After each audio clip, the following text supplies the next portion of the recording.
Hello, I'm your gracious host, Chris Schnabel, and we have a great guest, especially if you're someone like me that's in the sports and athletic administration program. Someone like this guest is really exciting to have on, JB Bernstein.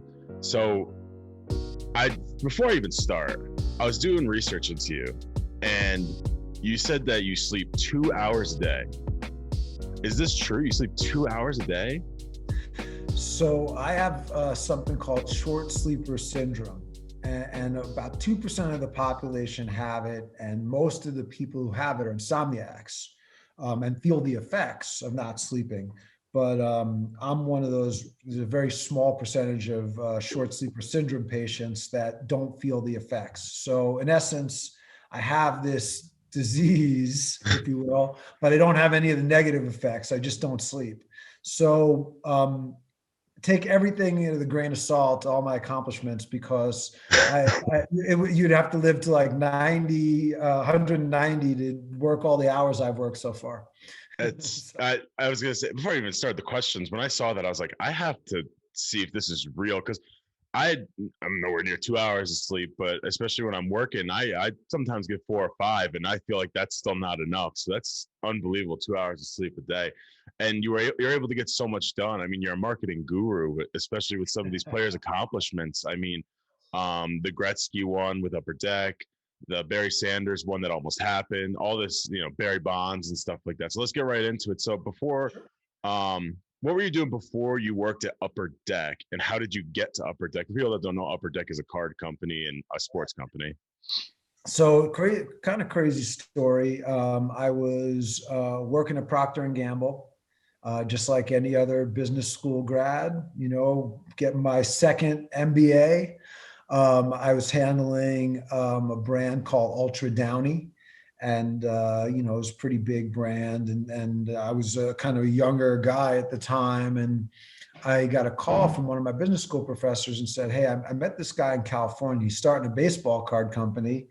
He probably can't pay anything, but there's probably a pretty good upside. It's entrepreneurial and it's sports." And so I met with the guy, saw his concept, and there were about 12 people at the company at that time. And so it was exciting to get that reco, but it just was a lucky break. Like everything in life, people always say, "Why me? Why not that person?" Most of the time, it's luck. There are plenty of people smarter than me, I think. And so you were on the ground floor of Upper Deck then, like you were right there from the beginning, and really were able to rise with the company. Now, when you got there, did you bring that like think big, think big milestone stuff like that mindset, or somebody there teach you that mindset, and you took it with you the rest of your career? I learned everything I know about sports business at Upper Deck from Richard McWilliam and a bunch of the other guys there, like Tony Loicano and some of the other. So I really learned the tactical side of business very quickly. And I was exposed to a lot of things because I was in business development. So I was involved in all the different brands, and I was involved in stuff outside of trading cards and licensing. So, I had no business in that job. There were a million people who could have been way more successful than I was. I just happened to land the job, and once I got in, I baptism by fire. But it was, I had no business getting that job. I didn't interview for it. Somebody recommended me, and next thing I knew, I was in San Diego working for Upper Deck. And I mean, I've gone through your career and stuff like that. And the one thing that I don't see a lot about is you worked with MLS. So what did you do with the MLS after Upper Deck? So when I left Upper Deck, and I try to, MLS is really one of the things I'm most proud of. So when I left Upper Deck in '94, I was starting my own agency, and I was working with corporate clients. And so one of the corporate clients I was working with was Major League Soccer. And it got to the point where they said, "Listen, you can run your other company, but people have to think you're kind of the full-time head of licensing for Major League Soccer." And so I took over that role and worked out of their offices for the first 3 seasons. but still running my other business kind of on the side at the same time. But I mean, I'm really proud of that role. I mean, most of the relationships I have in licensing were started at that point. So, 25, 30 years into the business now, there are guys that I work with that are running the companies that make the pennants and all these various products. So it's been neat to kind of grow alongside the industry. But Major League Soccer was probably a bigger break maybe than even Upper Deck, because lots of people can get licensee experience. Lots of people can get licensor experience, but it's very rare to start a league. I mean, there's really, it hasn't happened in over 100 years. And so the fact that I got to be part of the team that started soccer in America, and it's still here and thriving, that's awesome to me. I heard franchise value is like $250 million. I was gonna say, like, you could be a part of a starting of a league now, but just the leagues don't last anymore. I mean, you see with all these football leagues that start every year, there's a new football league that starts. It just doesn't last anymore. And Major League Soccer is the premier soccer for America. Obviously, it's still levels below if you go overseas, but that's a completely different story. You're talking about, it's basically if you compare baseball teams overseas to America. But just to be a part of that, it's amazing. So you're part of two giant companies right from the ground up, from the beginning, Upper Deck and then MLS. And you were talking super lucky, by the way. Again, had I been born a year earlier or later, I would have missed out on both those opportunities. It's just right place, right time. Very, very Malcolm Gladwell. And so you said you made some of these connections with MLS, but how did you make the connections with some of these high sought out athletes? I mean, you have Emmit Smith, Barry Bonds, Barry Sanders on your long list of players, and these are some of the best players in the history of their sports. How do you find players like this and represent players like this? And do you represent them fully, or more just the marketing of the players? So great question. So I came from a marketing background. So when I left Upper Deck, there are two pieces of advice I would give students about this part of kind of my career. First is when you get into the room with people who are above you on the ladder, whether it's the president of a company and you're just a kind of a low-level guy, or whether it's a professional athlete or a team owner or something like that, you can't relate to those people in the way you normally relate to your other friends. Like, what school do you go to? Oh yeah, my kid goes to that school. Yeah, we named it after my grandfather. Or oh, I live in that neighborhood. Oh yeah, that's right. You live on the side where the houses are under 10,000 square feet. We live over here. It's just you're not in their world in that way. So the one link that you have to people like that, where there's value, is expertise. I knew the only thing I had to offer an athlete was my expertise in marketing. And when you're stuck in a room for 5 or 6 hours with a guy signing autographs at Upper Deck, it was literally the only thing I could talk to these guys about was their business and what they should be doing, and logos and branding and merchandising and their records, and how they should interact with the Players Association. And so when I left Upper Deck, and guys would come for their next signing. So Barry came for a signing. He's like, "Where's JB?" I said, "Oh, he started his own company." And so he called me up and said, "Hey, do you want to be my agent?" And so the answer to your second question about how I kind of fell into this business, I was not a lawyer and I didn't want to be. And I also saw the contract side of the business, the playing contract side, being kind of a diminishing returns business. And what I mean by that is it was already at 1.5 commission. So on $100 million deal on 10 years, 10 million a year, you make 150 grand a year. It's not terrible, but if I do $1 million deal for Pepsi, I get a 20% commission. So I make 200 grand on just getting them one deal from Pepsi, and I can get 5 or 6 of those. So I looked at marketing very early on differently than most agents. Most agents thought marketing was kind of a nuisance back in the early 90s. Every player thought they should be on a Wheaties box, and guys just wanted the contracts. That was their business. That was their revenue. They weren't looking down the road saying, hey, players are just going to go to flat fees at some point on this stuff, or this is going to become such a competitive market that you're going to need to control so many players to be profitable because of how much it takes to do the contracts. And long story short, I just made the decision. I said, I'm going to focus on marketing, and I'm going to try to get as many guys as I can get, because I was friends with a lot of their agents. So I would call them up and say, hey, listen, I don't want anything to do with the playing contract. I'll just take all the marketing rights. And most of the agents were really happy to give those up at the time. Fast forward 5 years, and I think that they were not feeling the same way. But, to my credit and to their credit, they knew this was not in their wheelhouse. They weren't getting any results. They handed it off to me. And I think in retrospect, their clients were appreciative, because I know Barry and guys like that were always appreciative to their agents for helping. Because, now when the football stops, they actually still have a very significant revenue stream if you spend the 10 to 20 years you play building that brand and building your fan base. So I was one of the first guys to really get in as a marketing only agent.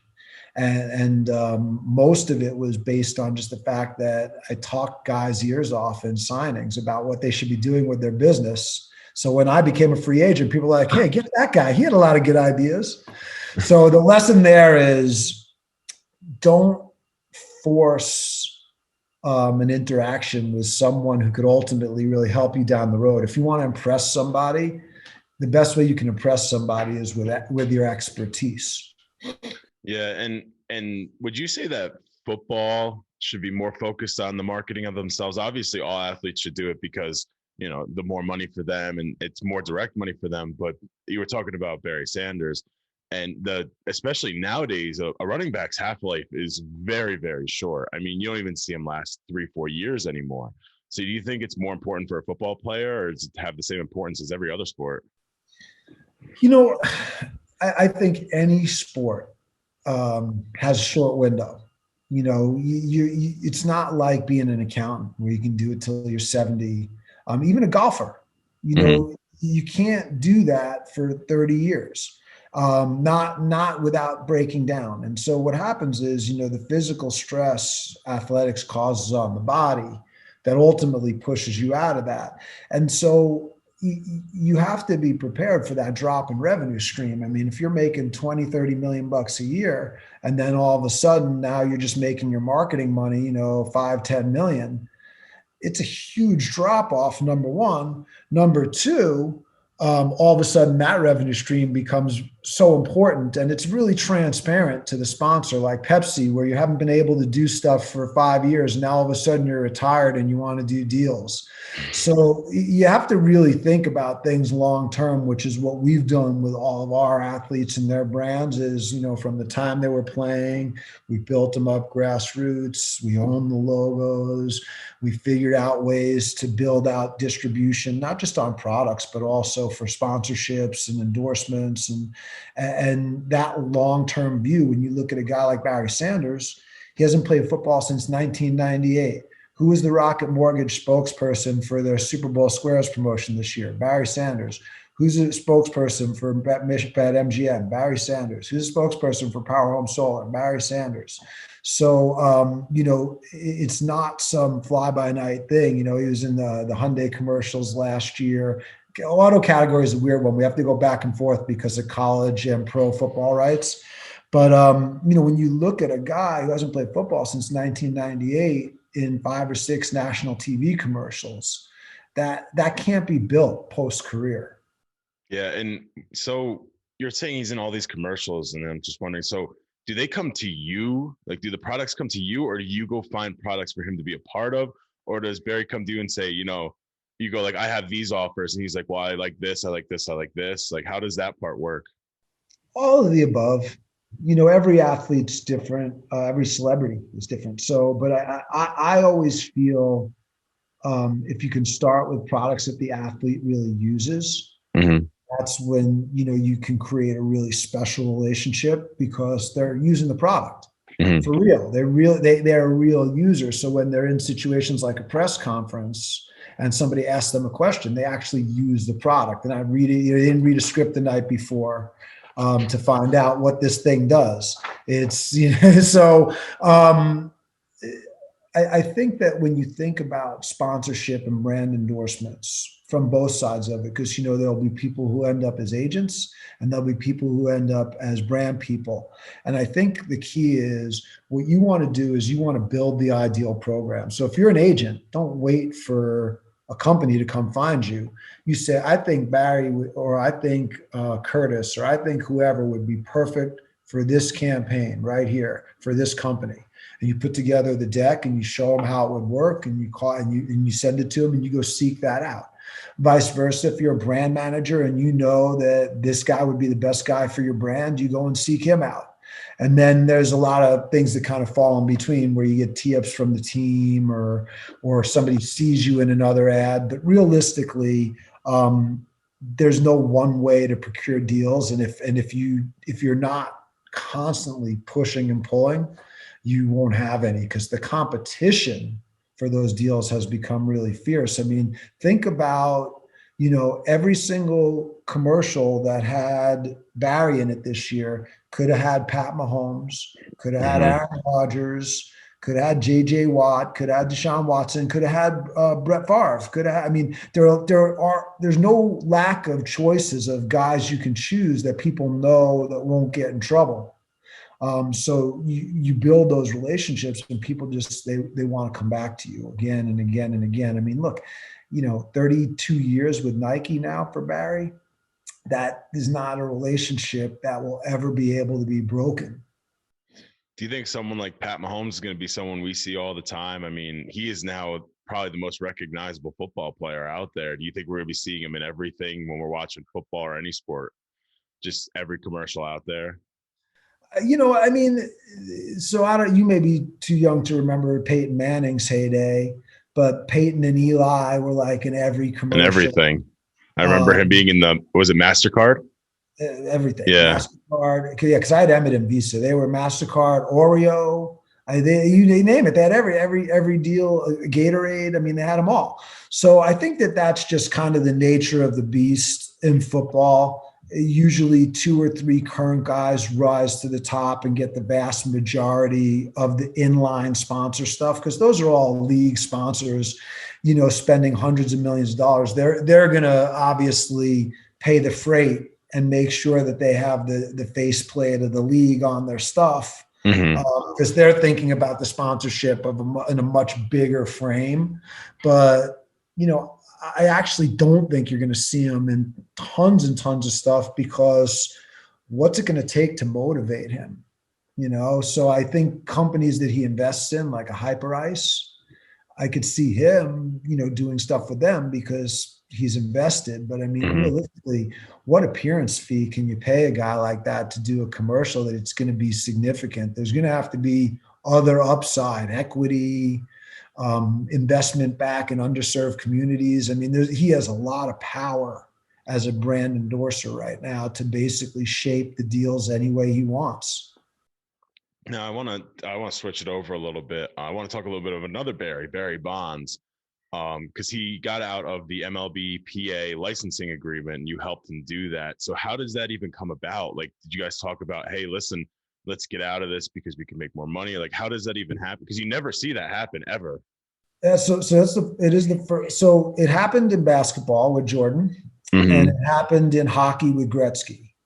And the concept behind it was that the Players Association is supposed to be taking group royalties. So on all the jerseys, they take, they don't want to just give the guy who sells the most jerseys all the money.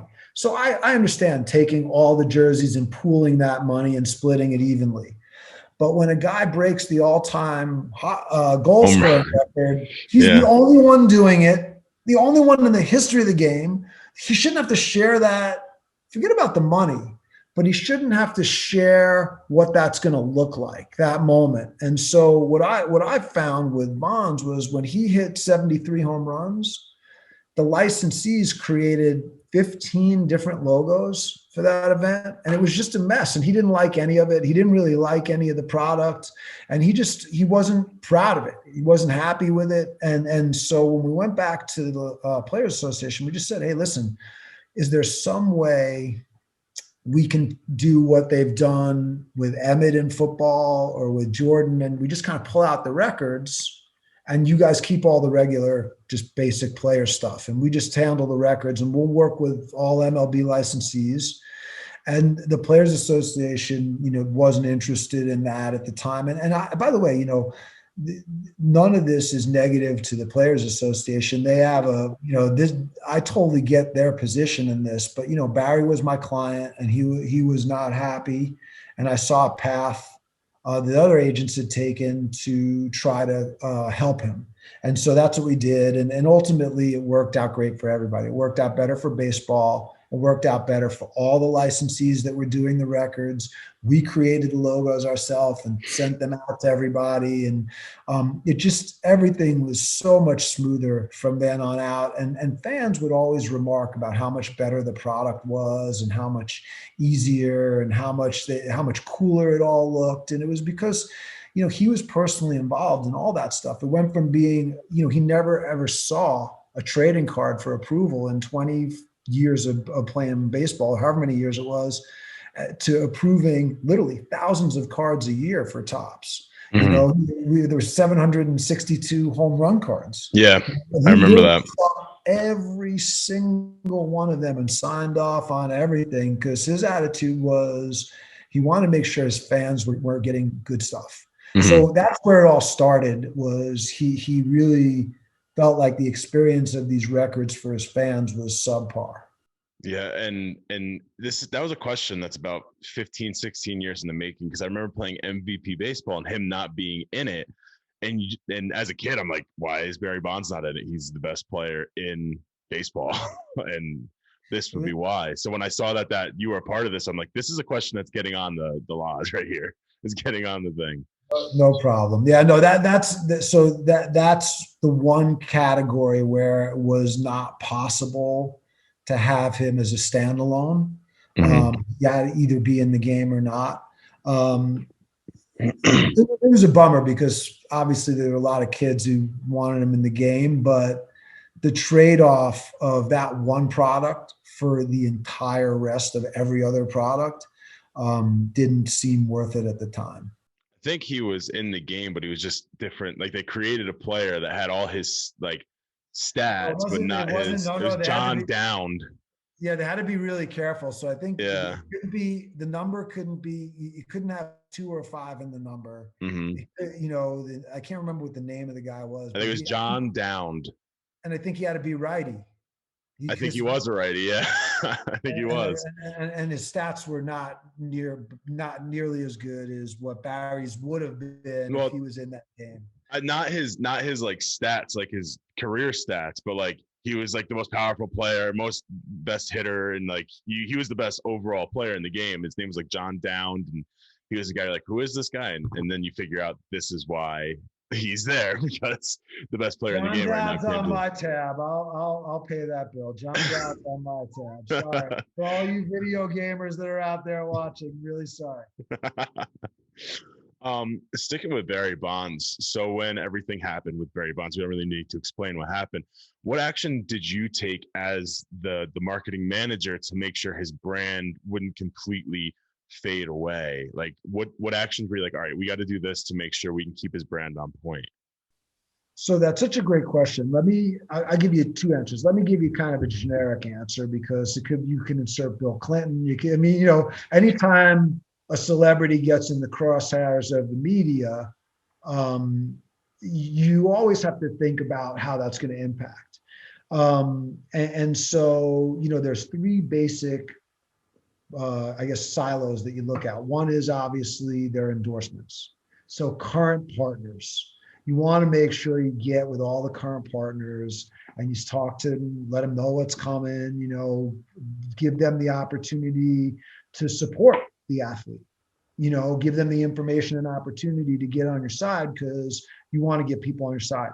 The second silo is your merchandising. You don't want to get in a situation where people are, like what happened with Aaron Gonzalez, where the team had to take the jerseys back and people were burning them on their front lawn. Like you don't want to ever get into a situation like that. So you got to make sure on the merchandise side, you kind of know what's out there. If you have something scheduled to launch, you probably want to push it back. You have to kind of look at what's happening across that schedule. And then obviously it's PR tied to legal. So everything from PR is going to be driven by legal. If it's a legal thing, if it's just not a legal thing, if it's something that is just kind of a bad news type deal, then those things would be PR only. So you kind of have to think about it in all three terms. So the answer specifically with Barry, we didn't have to do a lot just because his market came to his support. And so the people that were supporting the brands that he was an endorser of and the people that were buying the products that he was licensing only saw this as an opportunity to support him more. And that's what we saw over those kind of years. And now, look, he is a very steady business, but ultimately crisis management is tough. And it brings kind of a bigger question. The bigger question is whether you're a brand or whether you're an athlete.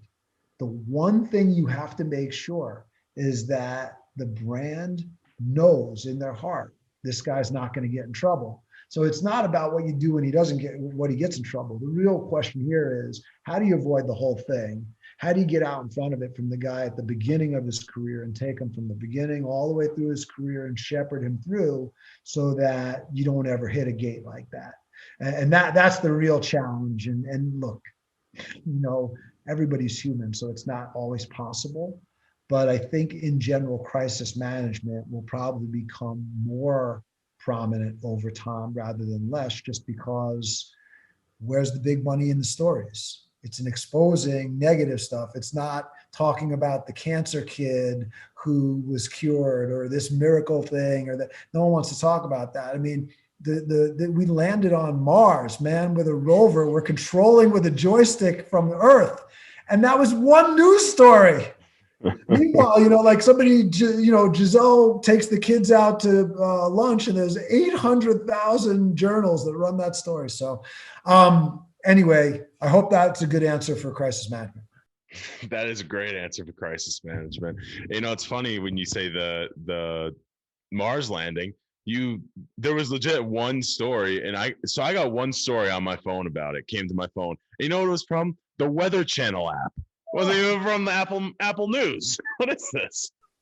How can this not be trending on Twitter? Dude, we're on another planet right now. But yeah, I get it. Yeah, it makes sense. It's a celebrity-driven world in America, isn't it? Or well, in the whole world, but definitely. Well, hopefully the Mars rover won't end up needing a negative PR consultant. Hopefully let's go over to the $1 Million Arm contest. It was obviously put into a Disney film. You're played by John Hamm. Who doesn't love John Hamm?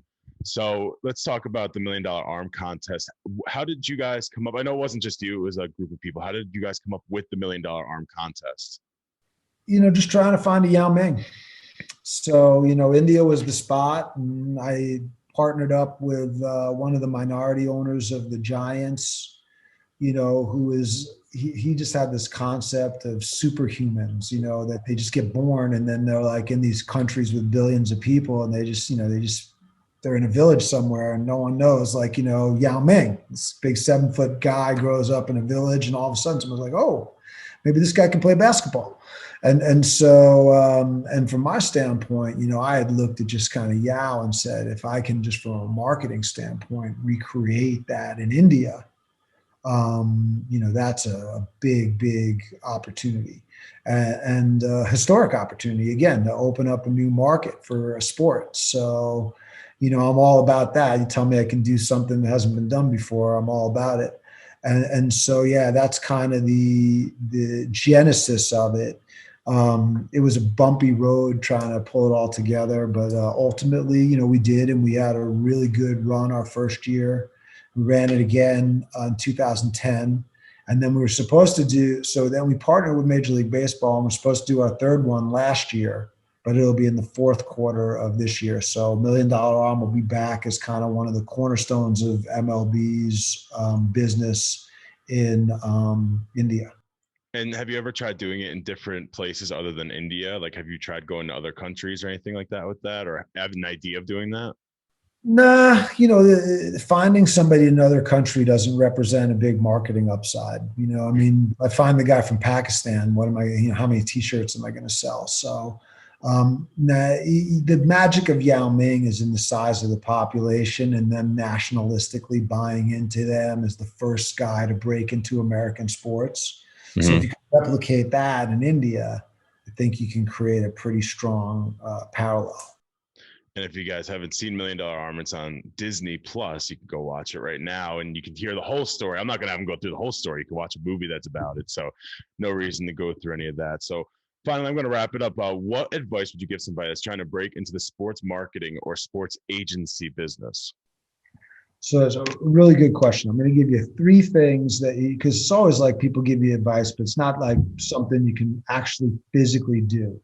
So here are three things you can physically do to improve your chances. The way I became a sports agent is not a way that anybody else, I think, has ever done it or ever will do it. You don't luck into this job anymore, I don't think. So the first thing I would say is that even I know it's easy for me because I get a lot of extra hours, but refunnel 1 hour of time a day into training your business muscle. Read sports journals, get online. Front Office Sports is a great thing on LinkedIn, and look at sports business periodicals. It's going to teach you the jargon. It's going to teach you the players. It's going to give you the names of the executives. It's going to give you a way that you can start putting together a little book of people that you can reach out to. And because nowadays you reach out to somebody on LinkedIn and say, "Oh, I read this great article about you in wherever, and I want to ask you a follow-up question. Could I? I'm a student at Gonzaga." 9 out of 10 times, someone will call you back or email you back. So there's a really good opportunity to spend some of the time that I don't want to say you're wasting because that's not fair, but maybe allocated towards something else, video games or whatever, where if you really want to get into sports, this is a great way you can spend an hour a day training yourself. The second thing is that'll lead you into internships. So once you start reading these sports periodicals and you start reaching out to executives, you start reaching out to them for internships. You're not you're not working for money. You're doing it for the experience and for the networking and for the connections to build your Rolodex so that when you're applying for a job and someone looks at your resume and says, "Oh, this guy did an internship at FSX. SFX. Let me call my buddy over there, or IMG or WMG. Let me call my buddy over there and see if they know anybody who knows this guy." It's a huge advantage, and maybe more than your degree or anything is the internships, because they know you understand the business. You're not going to be like, "Hey, in 3 months, this is not what I thought being a sports agent was," and quit. Because being a sports agent is definitely not what you think it is. And then the last thing I'll say is develop a plan. Map out a physical plan. So what are you going to do this year? If your end goal is in 3 years to leave school with a job in sports, what are you going to do this year? What are you going to do next year? What's your plan? And back that out. So if your plan is you're going to try to get 2 internships, that's a great plan. What are you going to do tactically to do it? And I find that mapping these things out, number one, gives you feel of control. You are actually taking control of your destiny. You're not going to wait around like for a lucky break like me. You're going to make breaks. The second thing is you're actually training yourself to be successful when you hit the ground in these roles. And then the last thing is by developing a plan, there's a great habit to get into in life. You're at point A, you want to get to point B.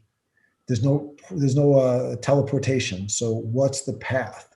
The people who are able to figure out that path tactically are the most successful people in life, because there are guys who have ideas, but if they can't get it done, a lot of those ideas fall and go to somebody else. Guys who are just tactical, who don't have this perspective to kind of figure out what needs to be fixed in the market. But it's that rare person who can actually go out there and do the tactical stuff. I can't teach you how to come up with ideas or be creative, but the tactical stuff you can learn, and you can hopefully develop your creative muscle. But the tactical stuff, there's no excuse not to start working on now. Thank you so much for all that advice. And we appreciate you joining us. Appreciate you coming on. You can check out his agency. It's 7 Figures Management. You can check out all his stuff there. Check out $1 Million Arm. It's on Disney Plus now. He is the main focus of that. He's the one that created the contest. And join us again next week. We'll have another great episode. This is Offstage Radio. See you later.